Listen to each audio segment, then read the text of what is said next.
Well, hello, and welcome to Gallifrey's Most Wanted presents Comic Shop 5, our fifth one over the summer of Comic Shop. And Mark from Trap One is back with me again. Say hi, Mark. Hi, Russ. Thank you for having me back. Yeah, and we're going to do an event, and I hadn't thought about this since we're all the news of Doctor Who in the background for the next year or so is going to be about anniversary and multi-Doctor big crossover things because we got the centenary in October. And then the 60th next November.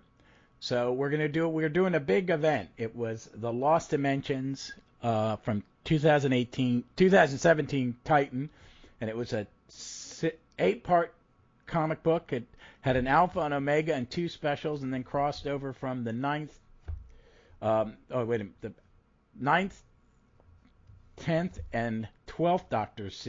11 and 12 Doctor series, because 9 had a mini, 2 minis I think, and this is it. Let's get some basic info. Hold on a second. Let's pull that screen up.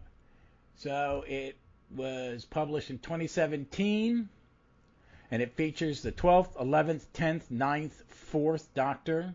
4th Doctor does have some stuff, and companions Gabby, Bill, Nardole, Jenny, River, and Romana 2. For some reason, she's not listed. And then a whole plethora of other Doctors pop up and other companions, and it's all over the place. And basically,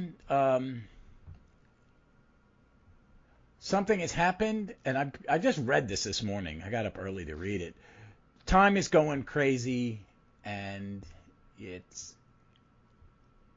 it took me a while to get when I got to it to kind of grasp what actually they done, but because it's listed in here, the villain of this piece or the antagonist is a Type 1 TARDIS. Something goes wrong and it spreads through time, and all these comic book Doctor Who characters. It's a lot of comic book. This is full of the comic companions, but the Doctors across timelines have to come together and put everything right. So let me start. I'm going to ask you, what did you think of it overall? Yeah, I really enjoyed it. It's the first time I've read it since 2017, and I remember it being this huge, sprawling story.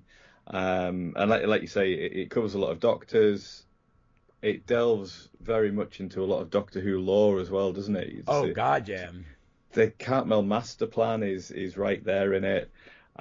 Plus loads of other stuff. So it's and even because I think Cavan Scott and George Mann were two of the architects of this, yeah. Yeah, they both write novels. And has George Mann written an audio play? I know he's written novels. Yeah, I think they've both written for Big Finish. George Mann wrote Engines of War, which was the one War Doctor novel. Yeah, it came out, and Cavan Scott wrote a 12th Doctor book. I can't quite remember what it was called. The Shining Man. The Shining Man it was called. Okay. And there's a nice little link to the Shining Man actually in this, which I'll say while I remember it. In the 9th Doctor story, he meets with Madame Vastra, and they mention going to the Invisible together, which is the fairy realm, and that's what the Shining Man is all about, which picks up cues from the Torchwood story about the fairies at the bottom of the garden. And Arthur Conan Doyle be debunking the fake fairies in the bottom of a garden. That's it. And in The Shining Man, the Doctor mentions having been to the Invisible or the fairy realm once before, and he says, how did you escape? And he says, I wasn't on my own. I had somebody very capable with me. So it's a very subtle thing. It's only if you've read this and The Shining Man that you realise that is the link, that it was that he's referring to an adventure he had with Vastra, and that she was with the 9th Doctor in this Invisible. I don't know if that's ever been shown, if that is in a 9th Doctor comic strip, because I haven't read them all. Yeah.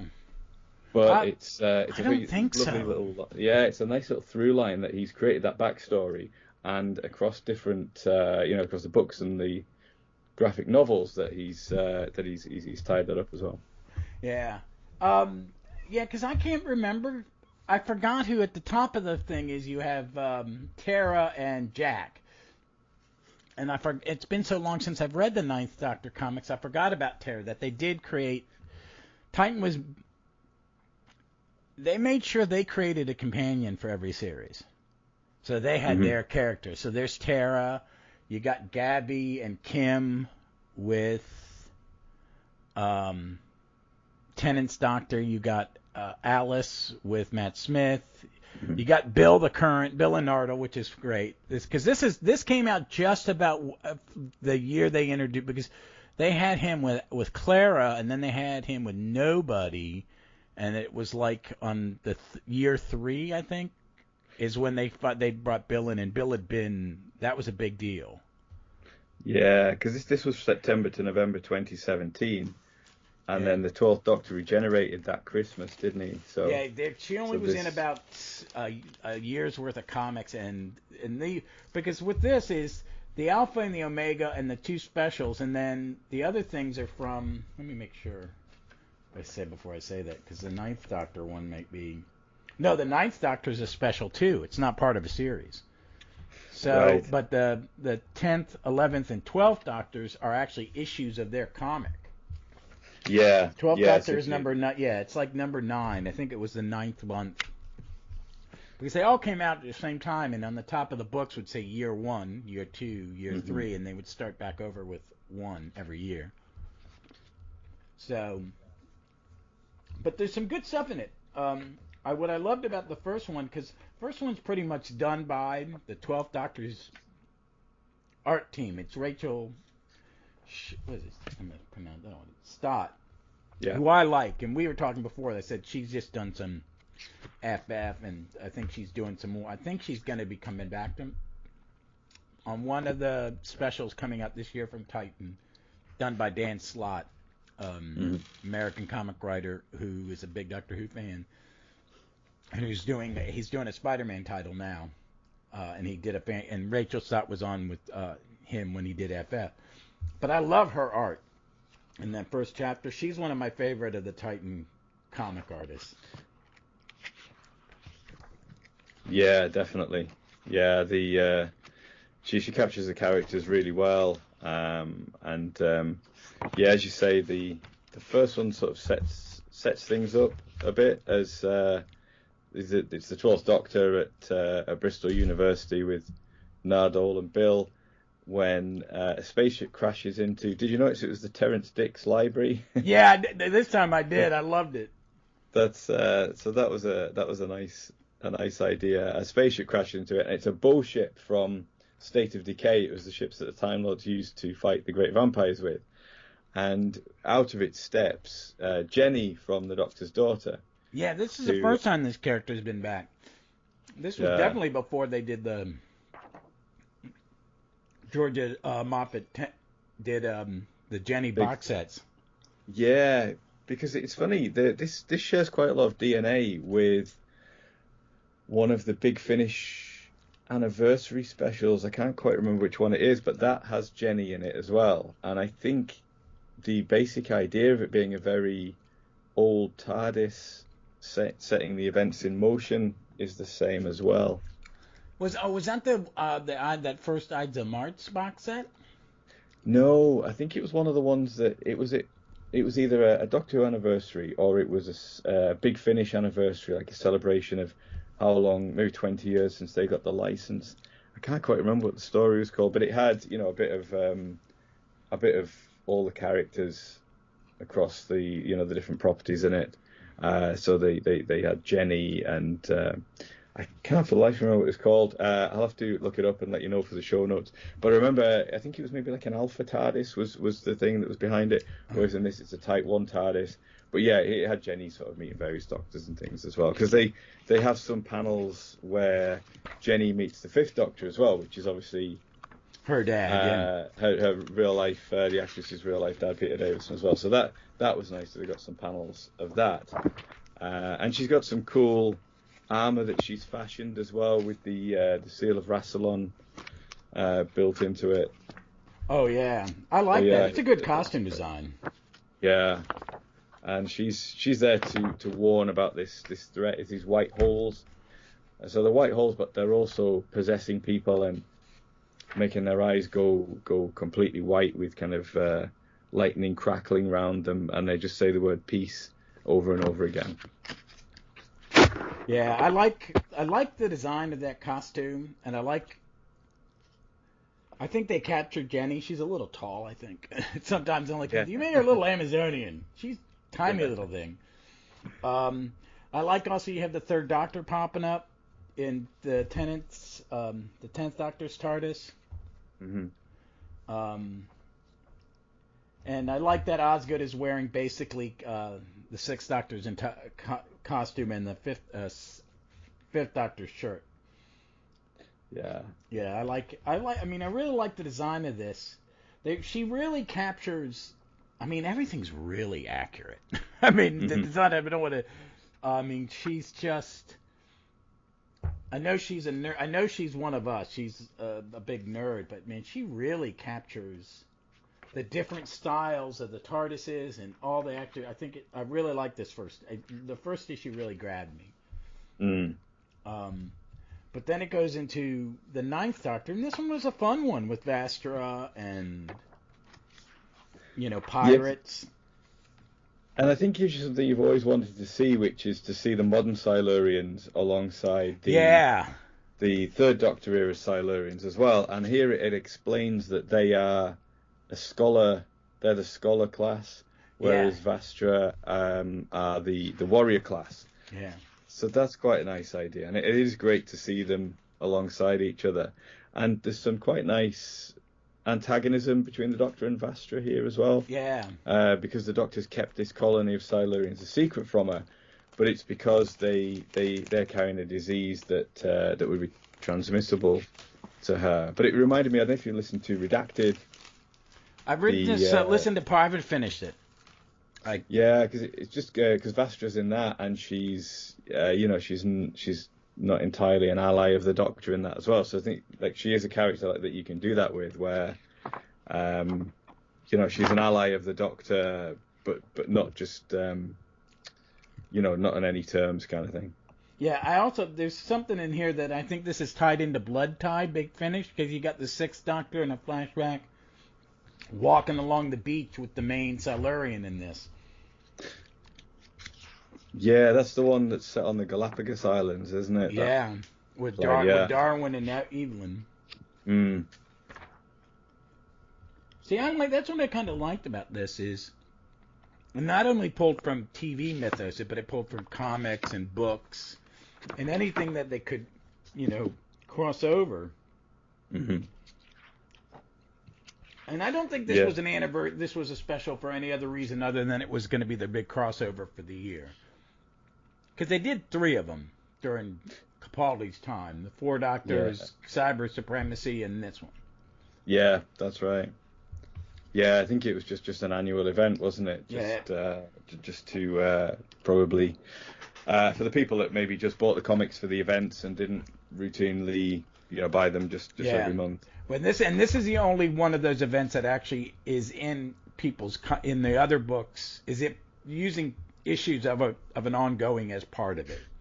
All the others were just 4-part miniseries. But I really no, go ahead. A good way to cross-pollinate readers, isn't it? If they get caught up in the story in one, then they'll start buying the comics for the other Doctors. Yeah, and that's kind of. For me, during this period, I read the 11 Doctor stuff more than I read anybody else. Mm-hmm. Because I like Simon Fraser and Al Ewing, who's a comic writer I absolutely adore. And I was getting it for them. But at this point, Nix Abadiz, I hope I'm pronouncing that right, is writing both the 11th and 12th Doctor stuff. The 10th and 11th Doctor stuff, and it's pretty good. I really like the third part is the 10th Doctor, Gabby and Kim battling the Cybermen in a basic basis Cybermen-based Under Siege story. Yeah, and they're 70s Cybermen as well, aren't they? They're kind of revenge. Jeff would be very Cybermen. happy. Those are his Cybermen. But Yeah. they look good.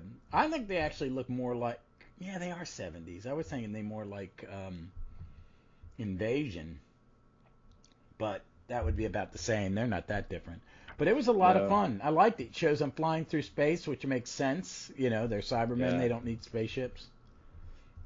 And I do like the two. I will say this for a 10th Doctor comic. I liked the companions. I will say this for Titan. I think Titan created some pretty good companions, and that they very culturally and ethnically diverse. They, instead of just making it another white English person, almost none of them are, Mm-hmm. You have someone who's Southeast Asian. You got someone from the Caribbean. Gabby is Hispanic from Brooklyn. Mm-hmm. And then you have Bill, and then Josie, who I forgot about, we'll see her briefly as the Eighth Doctor's companion.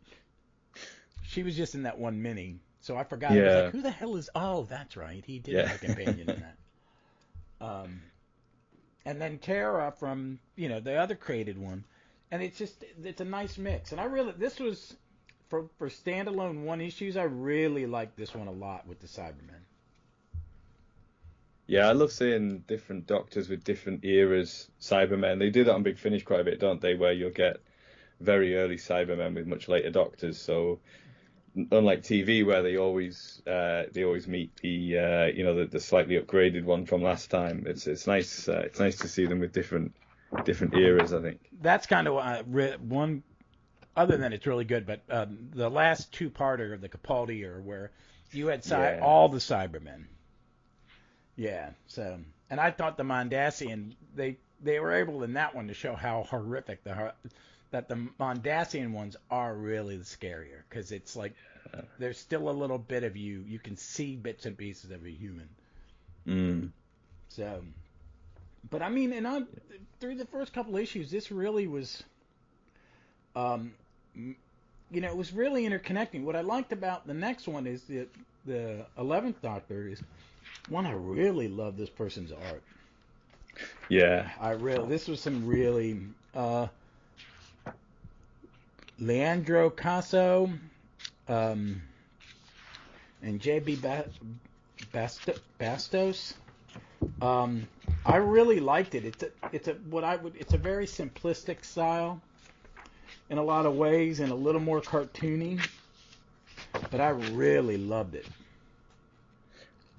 You think it really fits this story? That you're going back in time, on Gallifrey. Yeah, so the 11th Doctor's going back to the very early days of Gallifrey. You see the Citadel, but before it's got its dome, and the buildings, the sort of outlying buildings, are very rustic and I suppose like sort of Middle Ages type buildings, aren't they? And people are wearing just kind of very simple clothes like that as well, just kind of cloaks and hoods and whatnot. Yeah, and they kind of settle down. For him and Alice have to settle down for a little while. Yeah, because he needs some fluid links, doesn't he? Again, it harks back to the very beginning of Doctor Who. So he doesn't want to interfere with Gallifreyan history. He just wants to try and stay there, repair the TARDIS, and escape again. But obviously he does get drawn in because he can't find the materials he needs.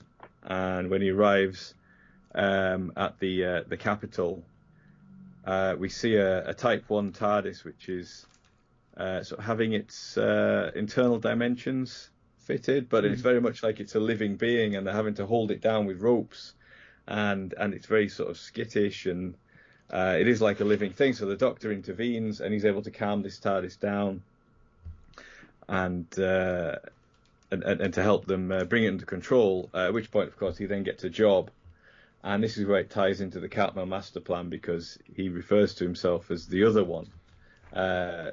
Which then Rassilon picks up on and calls him the other. So that's the Cartmel master plan, isn't it? That there was Rassilon, Omega, and the other, who were the founders of Time Lord Society. So that Omega's already gone by this point. He's already in the black hole. There's a big statue to him in the sort of town square. Yeah, I think that the two scientists that get coughed out of the Type 1, I think one of them is designed of a comic strip character from another series. Right. I recognize him, and I'm thinking it may be something real quick in maybe a Marvel, when Marvel was running it, or Panini. Ah, right. But he also, when he gets coughed out, he says, "By Zagreus." I like that. Yeah. Yeah, so you say that's what it ties into the audios as well, doesn't it? Yeah. And and Rasseline's, I like how they in the little Alice is narrating this for us in a journal, which I really like, which I think was kind of continuous in that era. That was something she did. Mm. Yeah, and again, the art is really beautiful in most pages, and as for storytelling, it really works. The page layout, and because there's a lot of like exposition, and they're there for a long time, so to kind of show you that there's a passage of time.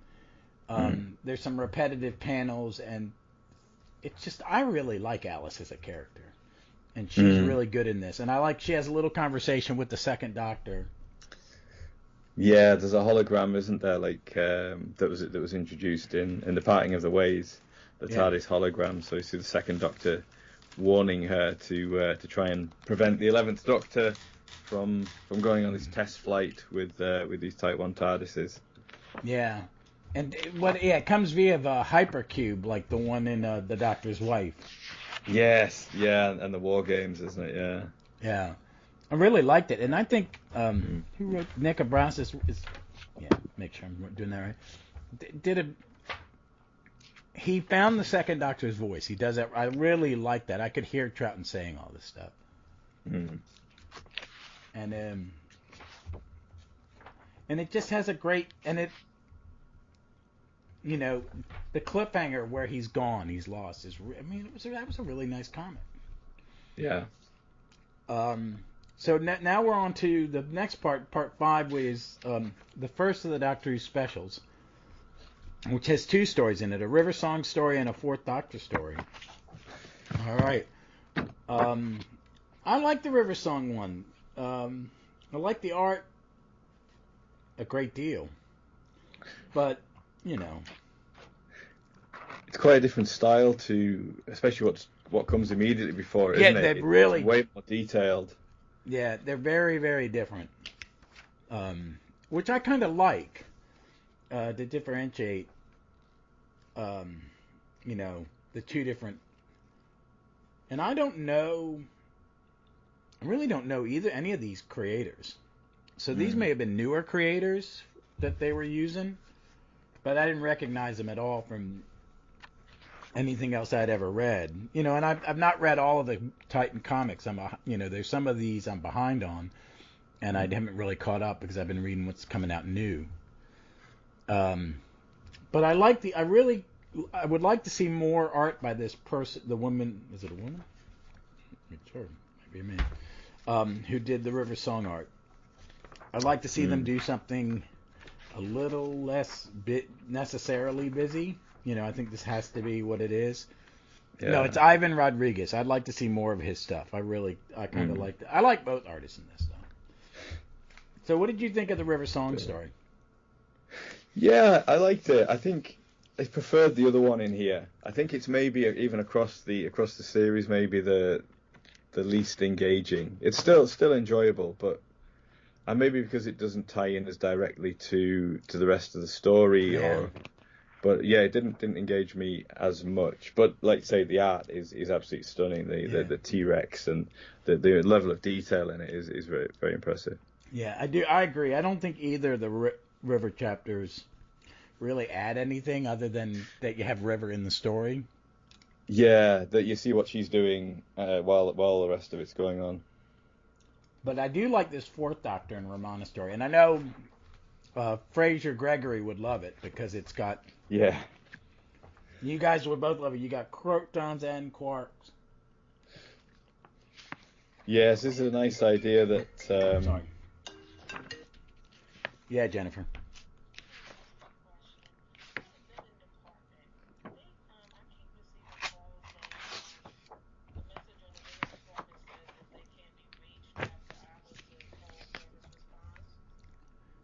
Well, there's no one down there. I mean, there's no, so, all right.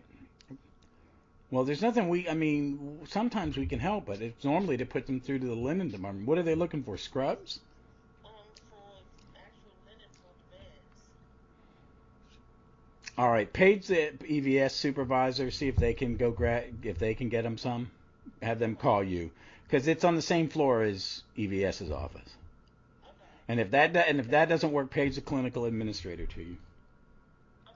All right. Sorry.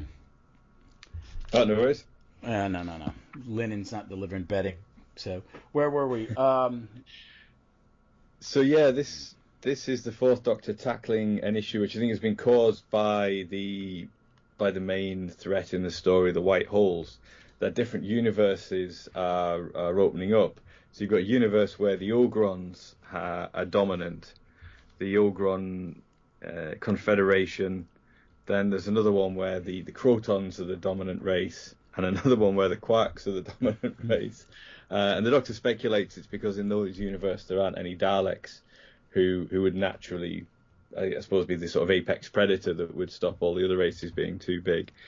So the Doctor manages to prevent them fighting each other and to send them all back to their own universes. And the panel I really like there is where the Doctor gets them all to go, and the Ogron says, "Well, we'll come back at another date. We're not retreating. We're just going to go."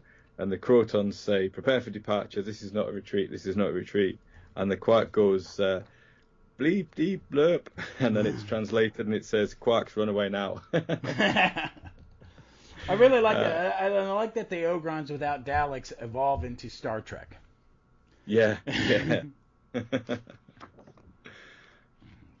Yeah, it's just full of really cool stuff, and there's some nice banter between the Doctor and Romana, and the Quarks look great. The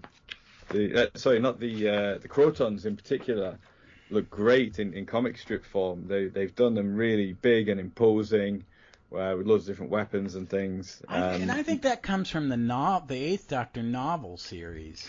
Alien bodies do them really well, don't they? Yeah. That they grow different bodies for different things. So they could do a really, bring those back looking like this and do another story with them. And yeah, they look fantastic. I'd like to see them do it. This could something you could do. You could do a crystalline villain in the TV show pretty easy now with CGI. Yeah, really as I say, especially taking different forms as well, you could do that much more easily. Oh yeah, but it was nice to see these like second banana kind of bad guys. But I really like that Fourth Doctor story, and I really like that very simplistic art. Yeah, but then we get back to the 12th Doctor series. This is issue 8, and is this Rachel Stott? Yeah, it's Rachel Stott again. And it just looks so good. This is my favorite style across this series, I think. Yeah, she's a solid comic book artist. She's someone, and her style really it's that she's not getting more big two, what they call the big two, Marvel and DC work, or people. I would think people would want to get her to do some independent writers who do, because there are a lot of, we are in an era where there's a lot of comic writers who are important, leading kind of the trends in the industry instead of the penciler. Mm-hmm. And in comics, it kind of moves in waves of who's the predominant artistic factor. Right now, it's writers in a lot of ways. And I think someone would be grabbing her. Dan Slott can have. I think if she's doing the ones with him, that would be good, because he gets his pick. He gets the pick of artists now. He's like that big when he moves, and he had to choose. And if she was on FF with him, it's because he asked for her. Mm-hmm. Because that's, he was brought on to do it, and who do you want to work with? Like, what about her? Or maybe they go, hey, would you like her to do it? And he's a Who fan, so he's probably been reading her stuff. But this is really good, because it's a little cartoony when it needs to be, but she can do everybody's got very unique expressions. They look they look close, but not exactly like the real people. She gives them something of her own, and the level of detail is amazing. Yeah. And I don't think she does everything. There's stuff, because the stuff on the beach on Sydney is not. I don't think is her. And maybe it is her. It's like she has two different styles going. Yeah, so you got it's a bit of a Doctor Who opening, isn't it, where you see the threat happening to some people that aren't maybe part of the main story. So it's to show that it's happening worldwide. But it's quite nice that it's Sydney as well, because that ties into Series 10, which is when this is set, when the Doctor's trying to escape from Heather, and he takes Bill to Sydney then, doesn't he, as well? So it's nice that you think, well, maybe if that was part of the series, they would have filmed this at the same time. Yeah. If they'd, I mean, not that they were really in Sydney, but yeah, if they had been, it was it's a kind of a location that they visited within the story of those. Yeah. And I like teaming up Capaldi's Doctor with Tennant's Doctor. Yeah. Because that was fun. I like how it goes to you, not what is it? What does he say? Not you. Yeah, there's a great line that he says. What is it? I've no time for the excited puppy routine. That's great. Yeah, it's good when you can contrast Doctors like that, isn't it? Oh yeah. I'm kind of hoping with the centenary or the 60th that maybe they get Capaldi to come back and meet. You know what I mean? Yeah, I'd love to see him back, and Smith as well. It'd be I don't know how to see them. Smith would be having to shoehorn something in. Yeah. Yeah, it looks, because they've just announced that House of the Dragon has been picked up for a second season. Recommissioned for second series, yeah. So, I mean, given that it's Game of Thrones, though, and anyone can die at any point, I suppose it's whether he's in it. But, I suppose, if it's not a flop, then it's longer till he's driven into the arms of Big Finish, isn't it? Yeah. I don't know why but he works so much. He just has a bad luck when he does. He's been in like 3 superhero sci-fi movies, and it's not his fault, but they just tank. Morbius, what was he was in the Terminator, and he was in something else, and they just die. There was rumors of him being in Rise of Skywalker, and then I don't know whether he was cut. I think it was cut. I think he was just a small part, and it was cut. Yeah, but I watched Last Night in Soho a few days ago, and that's a terrific film. Well, it's Edgar Wright. I mean, it is Edgar Wright. But it's interesting, I think, that with that and House of the Dragon, like the successes he's having now, where he plays villains, having played the Doctor, sort of like the ultimate TV hero. What he's now finding success is with villainous roles. So maybe Americans, we like to hire English people to play the bad guys. We need some Germans. Just hire some English people. But yeah, overall, I like this one. This is probably one of my favorite issues in it. Ninth Doctor pops up, so you've got the trifecta of the main characters in this, or 3 of the 4. It's not. Yeah, it all starts to come together here, doesn't it? The 12th Doctor's trying to get into his TARDIS. When he gets in, he finds he's in the 10th Doctor's TARDIS. When they escape from that into the grounds of the university, that's when he finds the 9th Doctor there as well. Yeah. And then the white hole is right above him, and then we're going into... We have the other special, which is this... I just read this morning. Yeah, it's the second River Song issue part. Yeah. And it really concludes her story, doesn't it? And it has nothing to really do with the other story. I think that's a tryout for a River Song book. Yeah, I think that's what that is. She's even got they even introduce a sort of companion for her as well, don't they? Yeah, they have Zygon, half human. Yeah, that would make sense. And then it's the origins. It's showing you everything for Jenny, how she got from Earth to, from Earth to, from Doctor's daughter she to the leaves beginning. the This planet is all, Messalane and the ship that she steals to the point when she arrives in the Bow ship. yeah. At the very beginning of the story, and how she makes her armor and everything like that. Oh, wait a minute. Cool. One of the places that she visits on her adventures looks very much like Mos Eisley, doesn't it? Yeah, it does. Yeah, it does. I thought of that too.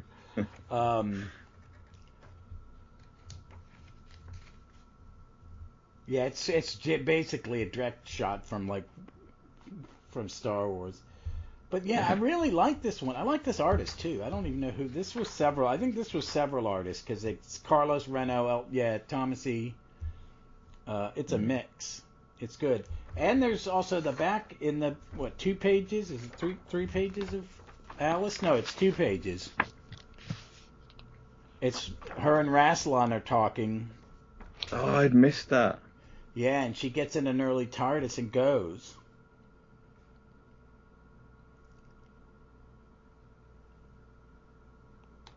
Right. I completely I hadn't seen that at all. That's so interesting. Yeah, they get her, and it's that artist from that issue, and it's really nice. With the really really basic old TARDIS design and the cylinder, and she's I like how it's got rondelles and then it's got some hexagon things in the design. Yeah. And then we get to the Omega. Yeah, I was going to say how you're saying about that it could be a tryout for a River Songbook. They could equally do the same with Jenny here because we've got her whole backstory, and it really sets up this idea that she's got a natural gift with technology for repairing and engineering and building things. Yeah. So you could set her up on her own comic strip adventures, much as she's got her audio adventures. You could do the same with the comic strip. Yeah, because I mean, they do a good job with her.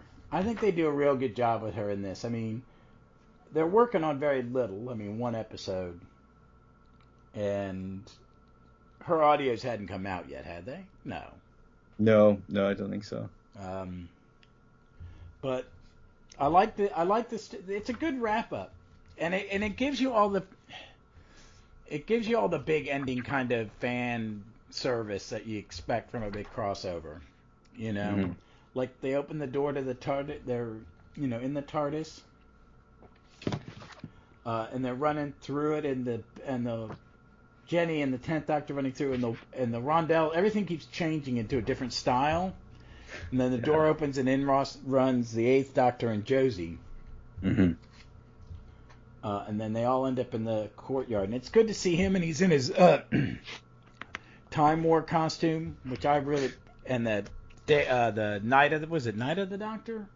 Yeah, he's in these later... And they've drawn him a bit craggier and everything as well, haven't they? A bit older than in the TV movie. Yeah. And there's just a lot of really beautiful full-page spreads in here as all of the Doctors begin working together, because some of them have been trapped in the void. So the later Doctors that have been throughout the story, they all end up in the void and they're working together. So it's a bit like the Day of the Doctor, where they're all communicating from within their own TARDISes a bit as well, isn't it? Oh yeah, definitely. It's a send-off for that. And I like they get in the Bow ship, and they go in the Bow ship and find that the problem is tied to the 11th Doctor. Mm-hmm. He looks like, as a Marvel comic fan, I recognize he looks a little like a character called Infinity. Infinity is this godlike creature in the Marvel Universe who, when you look at him, he's a shape, but inside the shape is the universe. Yeah, this was at the end of Thor: Love and Thunder. Yeah. I don't know the comics as well as I know the MCU. But yeah, it's exactly. When they did it, my wife was like, "Are you happy?" I said, "That is exactly how he looks in the comic. That's dead 100% accurate." Brilliant. But I think it's just such a good design, you can't fuck with it. Mm-hmm. But yeah, this really this is a really nice. I like this panel. The panels of that him, and then they're flying through everything that's going crazy, and then you have that that double page spread with all the other doctors in it, and a young war doctor. I like that the war doctor's young. Yeah. To give you a sense of how long he was alive during how long he was fighting the Time War. That's and there's another double page spread where they're all sort of a montage of them all around their different TARDIS consoles as well. Yeah, I spent a little bit of time to see how they differentiated them. Yeah. It's nice that the Seventh Doctor is in his TV movie costume and he's got the TV movie console as well. Oh God, I love that because that's my favorite. That's my favorite TARDIS console room. Yeah, is the movie one. I'm like, it's so nice. It's so pretty. I would love for them to rebuild it sometimes. Get the plans and build. And I never understood why it wasn't a more comfortable room. Mm-hmm. And there was something about that set, and I like that console. Yeah. Cause I'm one of the few that likes the brass one. Yeah, I don't mind the brass one. Because I think the gray one works for Capaldi. I don't think it really works for. I think it wasn't fully dressed. I think Capaldi having them put bookshelves asking for stuff helped. Yeah. I like a cluttered console room. Mm-hmm. But yeah, it's just neat seeing them all around everything, and even the War Doctors is different. It's that cool little one that they had. And it's quite nice because on one of the previous episodes we talked about 4 Doctors where it was the 12th Doctor that was ultimately responsible for everything. Mm-hmm. And in this one it's the 11th Doctor that's well, he's not really responsible, but he's kind of involved, having taken the Type 1 TARDIS in the first place on the test drive that has then run into difficulties and he's not been able to resolve it, so he needs his other selves assistance to get out of it. Yeah, that does become. Yeah, I like how Kate gets to meet the 8th Doctor. Mm. Yeah, it's cute, but I like all these things. Like I don't remember. So I guess in the next issue, which would be issued like 9 or 10 of the 12th Doctor, 11th Doctor thing, is that him and Alice get back together because you've seen she's crashed the TARDIS that she stole. Yeah, and has left him some voicemails. Yeah. Yeah. Yeah, I'd have to work out where in the run that whether you actually see her see him pick her up or whether that's just implied. Yeah. And I like how the first TARDIS is now just hiding in the white hole because it just wanted a little piece. Mm-hmm. Yeah, that's a nice design too. I kind of like that. That looks like a Gallifrey in space. Overall, I think the design work in some of this stuff and the art was really good. And sometimes these events are, in other ones you'll have one artist you really like and one you don't really like or something like that, depending on how they're doing it. In big comics, it's artists are slower today in modern comics. Mm-hmm. They just, there were people in the old days who could draw 4 22-page comics a month because they were doing a page a day. They would just do a page or 2 a day. And some of them, it looked really rushed. If you see an old 40s comics, it looks real. Some of it's really rough because they're just knocking it out. And some of them are working in a studio, meaning that one guy's taking all the credit and other people are doing it. That Bob Kane, who created Batman at like 19 or even younger, his dad paid for other people, and there's a guy named Bill Finger who really is the driving force of a lot of early Batman. Created the Joker with someone else, and it wasn't Kane, but Kane owned. Kane had his dad was a lawyer and a friend of the publisher, and he negotiated a better deal. Right. So there's a great movie called Finding Bill, and it's about someone trying to track down something because Finger signed an agreement where he would not admit to it and kept his word. He was like, no, I can't. And he had it's basically the documentarian plays detective and finds out. And to get credit, you can't just give credit to somebody. They have to sue, or their family has to sue to get credit changed. Right. And he was sad that Bill Finger. We all knew who Bill Finger was. All comics fan. We know which ones are his. They figured it. But he found a grandkid. Like a very and you find out that Bill Finger was gay in the 40s, 50s, and 60s. And It was a really great story. But I mean, back in the old, but comic artists nowadays, to say they may be able to do one comic a month. I mean, and sometimes with big books and the big companies, you'll have someone do 3 or 4 issues, and then you'll have a fill-in. And they even did that with some of this. Like Simon Fraser would do 3 out of 4, and then someone else would do another one. And this is all their A people at this time. This is like the top of their. Rachel Stott had just started. She started with Capaldi's Doctor, and I think she did all of. She was the main penciler for Capaldi, and then went when Jody Hauser was picked to write. I think Hauser may have been writing the 12th Doctor by the end, but she went on and she's writing the 13th Doctor, and she's written everything except for the stuff that's going to come out this summer. I mean, it's all been her because they're just doing a comic a month. It's either a 13th Doctor comic, or like right now it's the Fugitive Doctor. I think they have one more issue of that, and then the 4 Don slots, which would cover the going to next year. But I like this one as a whole, isn't it? I like this a little better than I like the other 2 events. Yeah. Because there was more to it. And I don't think there's a lot of fluff. I mean, the River Song stuff is just page fill. Yeah. I think that's probably the weakest part of it. Yeah, and it doesn't contribute to the story, and she really doesn't need to be part of the story. You got so many good companions, and you're not using them but little bits and pieces, except for they keep Bill to the forefront, but she's the current on TV. So, and I think Rachel Stott drew her beautifully. Yeah, she captures her facial expressions and mannerisms really, really well. Yeah. So I mean, I like this. It was neat to do an event, and it was actually not. And I hadn't read some of these, so I mean, I may have to pull some out and read some of the later ones because I just got so far behind, and I'd like to see maybe finish up, do a reread of the Matt Smith era because Matt's my kind of guy. He's my guy, and I really think for his first couple of years in the comic is just stunning. It's just great.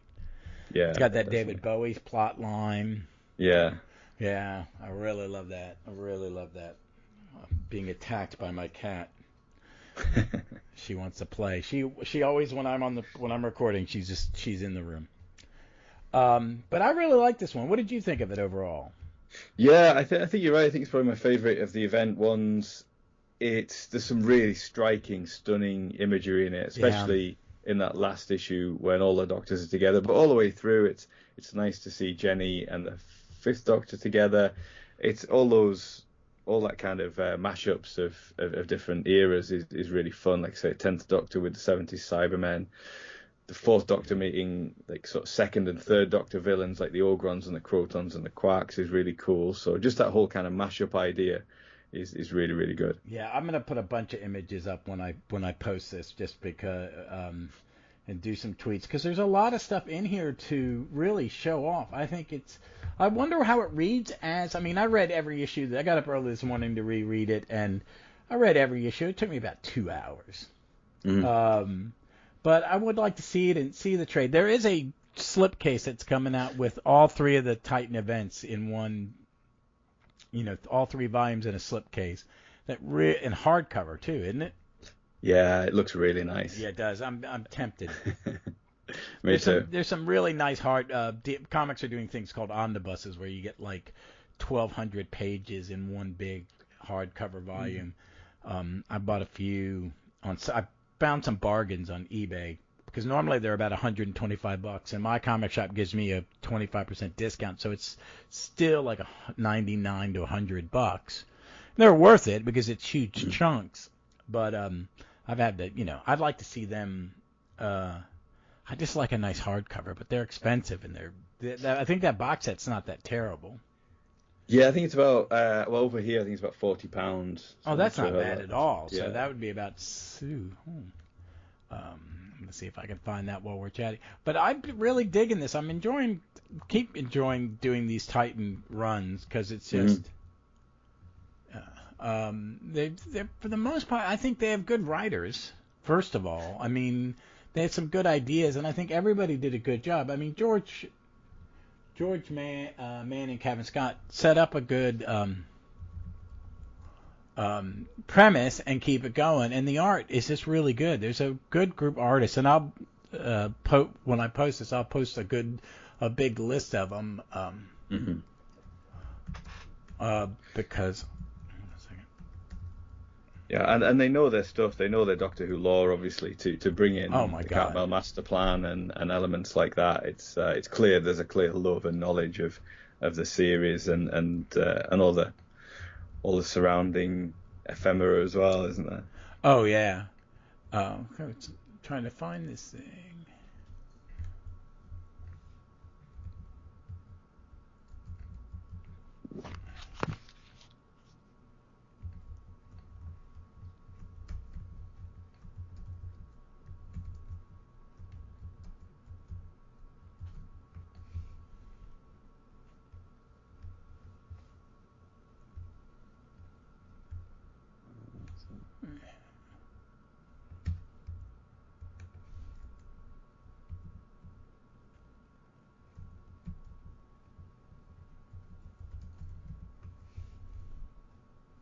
All right, there, I found it. Open up.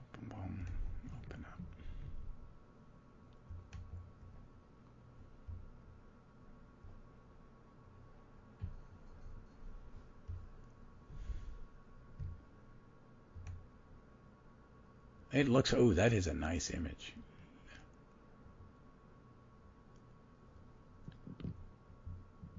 Does it not have the cyber supremacy? No, it doesn't. Is it 4 Doctors Doctors and then Lost and the Dimensions, Lost Volume 1 and Dimension? 2, because they put those out as 2 trades. Right. Right. That's okay. I think I have cyber supremacy in trade. Oh, and that's right. Paul Cornell did 4 Doctors. Wow. And it's at Neil Edwards and Rachel Stott. Oh, that's good. Those are. Oh, and he did. Oh, he's one of the writers. But yeah, that's a nice looking set. I would really like that. I'll put an image of it. It is. I like a good hardcover slipcase. I've got a few. I'm very tempted, but it's coming out in good time for Christmas as well, so I might ask for it for Christmas. That's a good idea. Yeah. I think I'm asking my wife for First Doctor, the British First Doctor season 2 Blu-ray British edition. If I'm gonna have one, because they finally I pre-ordered it in America, but they don't have a date. It's normally 6 months behind you guys. I do not, because they stopped. Hi, monkey. Go away. Go. You're not helpful. But I don't know why. Because when the DVDs were coming out, they just put them out BBC Worldwide or whatever was it? To Entertain was the license group to put them out.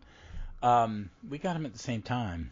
I really don't. Why not just make more of the cardboard one? But when you over there, if you buy the clamshell, it's cheaper, isn't it? No, they're actually the same price. That's fucked up. Yeah. It's just fucked up. Yeah, so far they have been the standard editions have been £40, and the limited edition ones they've been creeping up. The first few were £40, and then it was 45, and then season 2's 50. But I don't know if that's just because there's a lot more episodes in season 2 than the other ones released so far. So it's £50 this time, but all the standard editions have been the same price so far because they seem to have fallen behind as well. The standard edition, I don't think season 8's out in standard edition yet. Yeah, I mean there's supply chain issues going on still worldwide. Yeah.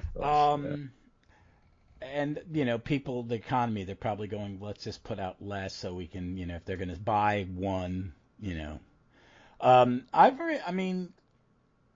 we get them only in clamshell. We don't even get the book. Right. And some of the sets were really smaller. Mm. Like I don't know if I think they're always the same number of discs, but the last few were like 6, 7 discs, and when I ordered it, it said it was only 5 discs, and I went, there's 7 stories in that season or something like that, so that can't be right. So I think they've just Amazon has like created their own kind of image. Mm.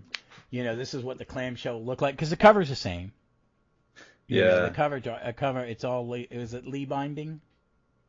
Yeah. Yeah. So yeah, they are lovely covers. Yeah. So, I mean, I ordered the steel box of the animated UK one just because I want those. I want to have a complete set of them, and I don't want to wait. Yeah, because we're only a week away. At the time of recording, we're only about a week away from the Abominable Snowmen, so I'm looking forward to that one coming out. I am too. I really am because I think it's. I'm sad. It's sad they're not going to do anymore. Maybe one day. Maybe Bad Wolf will get some money together and do it. Because I think they did a great job. I mean, I like some of the zany. I like the choices of animation a great deal. So. Because I'm a cartoon guy, and I like that. And because I thought Fury of the Deep was amazed. It looked gorgeous. And I've watched the Macroterra maybe a dozen times. It's so freaking pretty. It looks great. Yeah. So, and that's what I like about in the comics is you can redesign, you can do a little bit more. There's nothing worse than a chase in the TARDIS sometimes on TV when it's the same hallway, a little paint. Like, hey, put a chair or a sofa here, and then why is there a sofa in the hallway?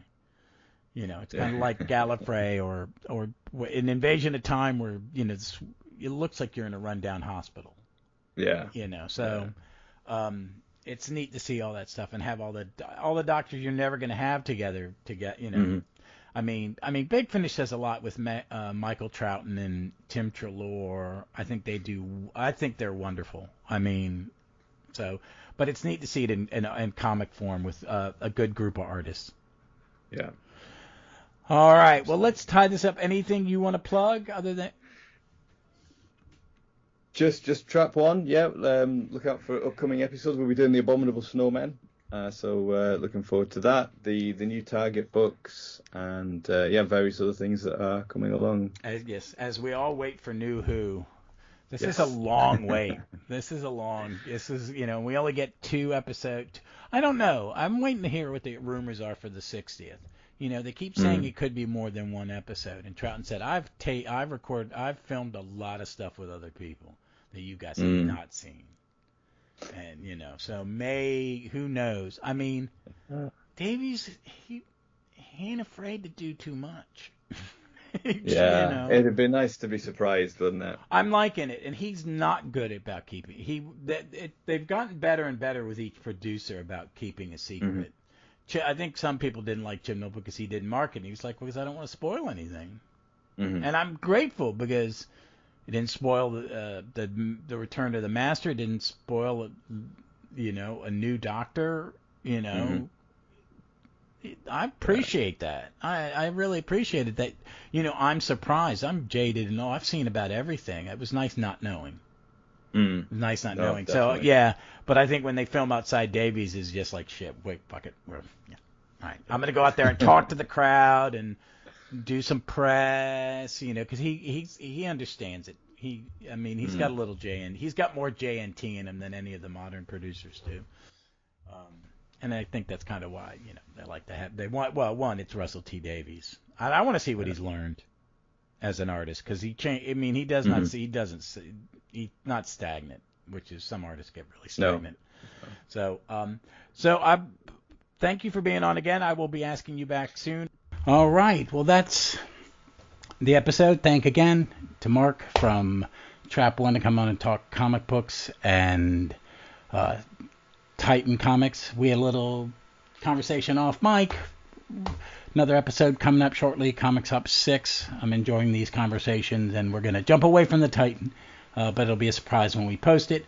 Next week, me and Vic talk Seeds of Doom, Tom Baker. one of my absolute favorite Doctor Who stories of all time in a lot of ways. I could watch it 1,000 times, and I'm about to finish recording and go watch it for 1,001, probably. But until then, folks, hey, you can catch us on Twitter at Gallifrey's MW Pod or at Runcible Report, or you can catch me at my comic feed at JSA4E. That's JSA, the letter E, the number 4, the letter E, for my comic podcast Stop, Let's Team Up.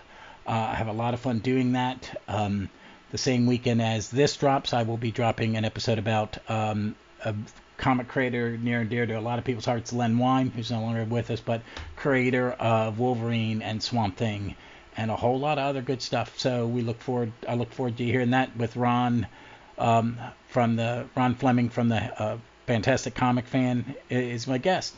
But folks, until then, we look forward to seeing you somewhere in time